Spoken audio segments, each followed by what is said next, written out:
বিসমিল্লাহির রহমানির রহিম। আজকে আমরা শিখব ত্রিকোণমিতির সবগুলো সূত্র মনে রাখার কৌশল। আমরা জানি ত্রিকোণমিতি একটা অনেক ইম্পর্টেন্ট অধ্যায়। এই অধ্যায়ে অনেকগুলো সূত্র আছে যেগুলো আমাদের পক্ষে মনে রাখা একটু কষ্টকর হয়। তো এই সূত্রগুলো আমরা কিভাবে সহজে মনে রাখতে পারি সেগুলো আজকে আমি আপনাদের শেখানোর ট্রাই করব। তো এর জন্য আমাদের প্রথমে একটা ছন্দ মুখস্থ রাখতে হবে। ছন্দটা এরকম যে সাইদুর লম্বায় অতি, কিন্তু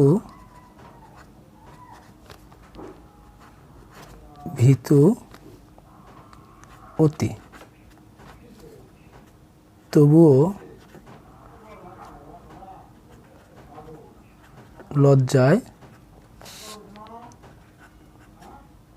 ভর্তি। এই ছন্দটা আমাদের মনে রাখতে হবে যে কি, সাইদুর লম্বায় অতি কিন্তু ভীতু অতি তবুও লজ্জায় ভর্তি। তো এখানে আমরা জানি সাইদুর মানে হচ্ছে আমরা কি লিখব, সাইদুর মানে আমরা লিখব হচ্ছে সাইদুর মানে সাইন, লম্বায় মানে লম্ব, অতি মানে অতিভুজ। পরবর্তী যে তিনটা আছে ওই তিনটা মিলে আমরা একটা লিখব হচ্ছে কিন্তু মানে কস, কিন্তু মানে কস, কস মানে আমরা লিখব ভীতু মানে ভূমি এবং অতি মানে অতিভুজ। তারপরের যে তিনটা আছে তবু লজ্জায় ভর্তি, এই তিনটা আমরা তবু মানে লিখব হচ্ছে ট্যান, আর ট্যান মানে আমরা লিখব হচ্ছে লজ্জায় মানে লম্ব আর ভ দেওয়া আছে মানে ভূমি। তাহলে আমাদের ছন্দটা কি, সাইদুর লম্বায় অতি কিন্তু ভীতু অতি তবুও লজ্জায় ভর্তি। সাইদুর মানে সাইন, লম্বায় মানে লম্ব, অতিভুজ মানে অতি। আমাদের তিনটা করে নিতে হবে। এবং পরবর্তী যে তিনটা আছে এই তিনটার জন্য কিন্তু মানে কস, ভূমি ভীতু মানে ভূমি, অতি মানে অতিভুজ। সরিয়া আসিল দেখা অতিভুজ, ভ আছে দেখা ভীতু, ল আছে দেখা লম্ব। তো এখানে তবুও মানে ট্যান, ল আছে দেখা লম্ব, ভ আছে দেখা ভূমি। তো এই তিনটা আমরা শিখবো এবং আমরা জানি যে এই অনুপাত আছে কয়টা, 6টা। তিনটা শিখবো এবং তিনটা আমরা তার বিপরীত করব। সাইনের বিপরীত আমরা জানি হচ্ছে কসেক, সাইনের বিপরীত কি, কসেক। তাহলে এই জায়গায় আমরা যেটা লিখছি তার বিপরীতটা লিখব। তাহলে অতিভুজ যাবে উপরে আর নিচে আসবে হচ্ছে লম্ব। এটাতে আমরা কসের বিপরীত কি লিখব, কসের বিপরীত আমরা জানি সেক, কসের বিপরীত কি সেক। তো কসের বিপরীত সেক ইকুয়াল টু, তাহলে এই জায়গায় উল্টায় লিখব কি অতিভুজ ডিভাইডেড ভূমি। আর এখানে ট্যানের বিপরীত আমরা কি লিখব কট, ট্যানের বিপরীত কট। তাহলে উপরে যাবে হচ্ছে ভূমি আর নিচে আসবে লম্ব। এভাবে আমরা একটা ছন্দ দিয়ে তিনটা আমরা বের করব এবং বাকি তিনটা আমরা বিপরীত করে দেব, এবং কার বিপরীত কে সেটা আমাদের মনে রাখতে হবে। এবং এই বিপরীতগুলো যখন আমরা মনে রাখতে পারবো তখন এটা থেকে আমাদের আরও কিছু সূত্র আমরা প্রয়োগ করতে পারবো বা বের করতে পারবো। যেমন সাইনের বিপরীত কি, সাইনের বিপরীত আমরা জানি সাইনের বিপরীত কসেক। তাহলে বিপরীত মানে 1 ডিভাইডেড দেবো আমরা, 1 ডিভাইডেড কসেক। আর যখন আমাদের বলবো কসেক তখন কসেকের বিপরীত আবার কি, কসেকের বিপরীত সাইন। তো এই কসেকের বিপরীত যখন সাইন হবে তখন আমরা এই জায়গায় 1 ডিভাইডেড কী দেবো, কসেকের বিপরীত মানে 1 ডিভাইডেড এই যে সাইন। সেমভাবে এই জায়গায় আমরা করব, এই জায়গায় হচ্ছে আছে কি কস প্রথমে। তাহলে কস ইকুয়াল টু আমরা কী লিখতে পারি, কস ইকুয়াল টু লিখতে পারি 1 ডিভাইডেড সেক, আর sec equal to 1 divided cos. আমরা যে যার বিপরীত আমরা 1 ডিভাইডেড দিয়ে সেটা লিখতে পারি। এখন তারপরে আমাদের এই জায়গায় আছে কি কট। তাহলে ট্যান ইকুয়াল টু লিখতে পারি 1 ডিভাইডেড কট, আর কট ইকুয়াল টু লিখতে পারি 1 ডিভাইডেড ট্যান। আচ্ছা, এগুলো হচ্ছে আমাদের বিপরীত শিখলাম। এখন এই বিপরীত শেখার পাশাপাশি আমাদের আরও দুইটা এক্সট্রাভাবে মুখস্থ রাখতে হবে। ওই দুইটা আমাদের এক্সট্রা লিখে আমরা মুখস্থ করব। সেটা হচ্ছে টেনের দুইটা সূত্র আছে এরকম। টেন ইকুয়াল টু আরেকটা লেখা যায় সাইন ডিভাইডেড কস, আর এটারই আরেকটা আছে হচ্ছে কটেরটা। কট হচ্ছে এটাই বিপরীত, কসটা যাবে উপরে আর নিচে আসবে হচ্ছে সাইন।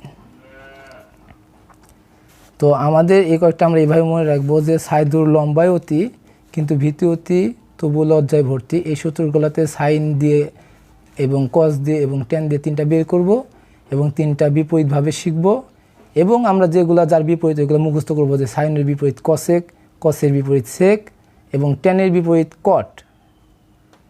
এখন আমরা যেগুলো বিপরীত ওইগুলো কীভাবে লিখবো, অনডিভাইডেড দিয়ে লিখবো। যেমন সাইন ইকুয়াল টু আমরা লিখবো অনডিভাইডেড কসেক, এবং কসেক ইকুয়াল টু তার উল্টা কী হবে, অনডিভাইডেড সাইন। এরকম আমরা সবগুলো সূত্র বের করার পরে এক্সট্রা হিসাবে দুইটা আমরা মুখস্থ রাখবো যাতে আমাদের মনে থাকে, সুবিধা হয়। Tan equal to sine divided cos এবং cot equal to cos divided sine. এগুলো হচ্ছে আমাদের সূত্রগুলো। এখন আমাদের আরও তিনটা সূত্র আছে যেগুলোকে আমরা অনের সূত্র হিসাবে মনে রাখবো। কিসের সূত্র হিসাবে মনে রাখবো, অনের সূত্র হিসাবে মনে রাখবো। যেমন আমাদের একটা সূত্র আছে হচ্ছে sign square theta plus cos square theta equal to 1। এইটা হচ্ছে 1 নাম্বার দিলাম। 2 নাম্বার অনের আরেকটা সূত্র আছে হচ্ছে sec square theta minus tan square theta equal to 1। তারপরে তৃতীয় নাম্বারটা এরকম আর একটা আছে হচ্ছে আমাদের cosec square theta minus cot square theta equal to 1। এই তিনটাকে আমরা অনের সূত্র হিসাবে মনে রাখবো। যে অনের সূত্র কয়টা, অনের সূত্র হচ্ছে তিনটা। একটা হচ্ছে সাইন আর কস দিয়ে যেটা ওটা প্লাসের, আর বাকি দুইটা হচ্ছে মাইনাসের, এবং সেকের সাথে টেন, কসেকের সাথে কট, এরকমভাবে আমাদের মনে রাখতে হবে।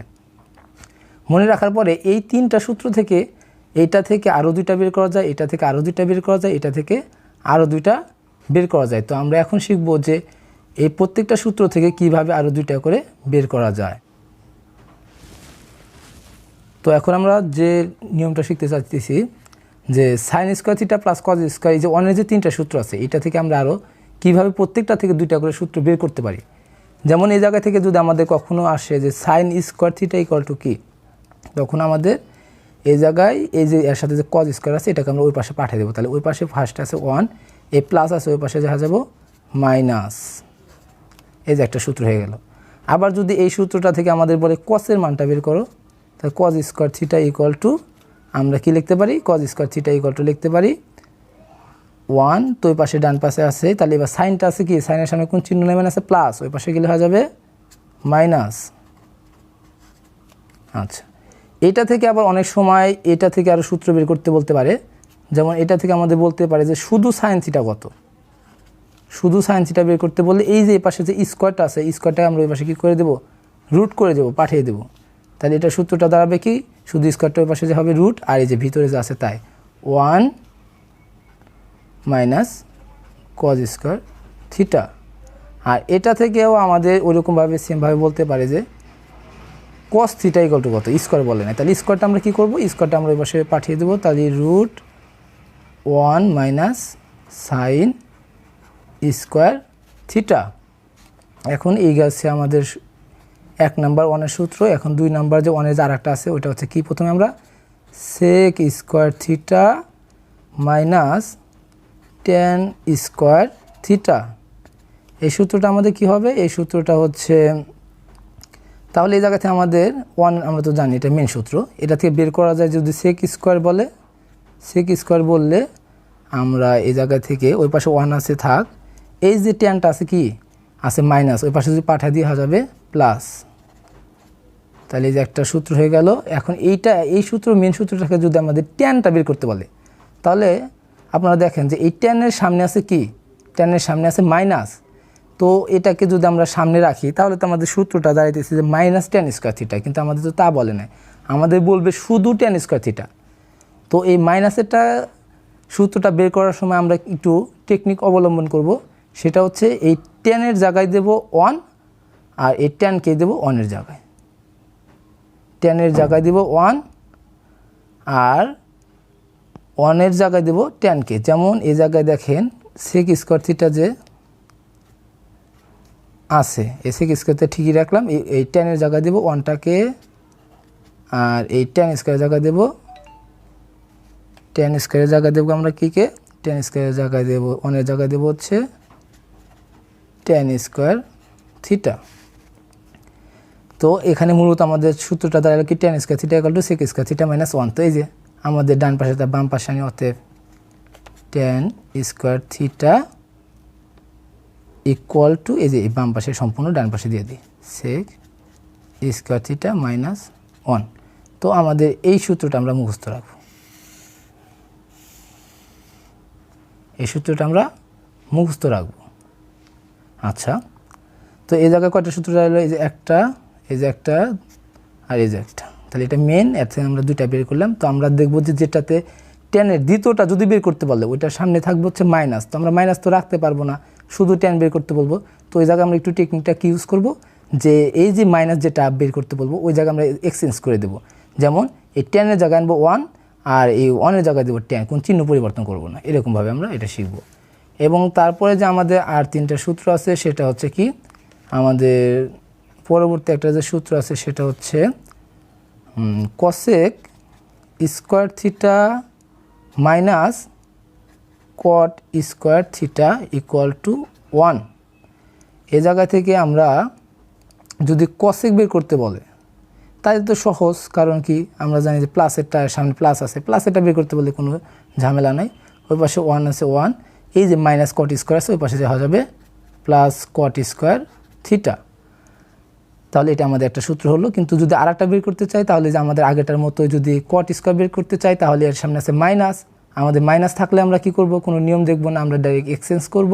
এক্সচেঞ্জ কীভাবে করব, যেমন এই পাশে আছে কসেক স্কোয়ার থিটা, ঠিকই থাক, মাইনাস মাইনাসই থাক, কটের জায়গায় দেব 1 আর 1-এর জায়গায় দেব কট স্কোয়ার থিটা। এখন এই যে আমাদের এটাতে হয়ে গেল cot square theta equal two cosec square theta minus 1, সূত্রটা হয়ে গেল।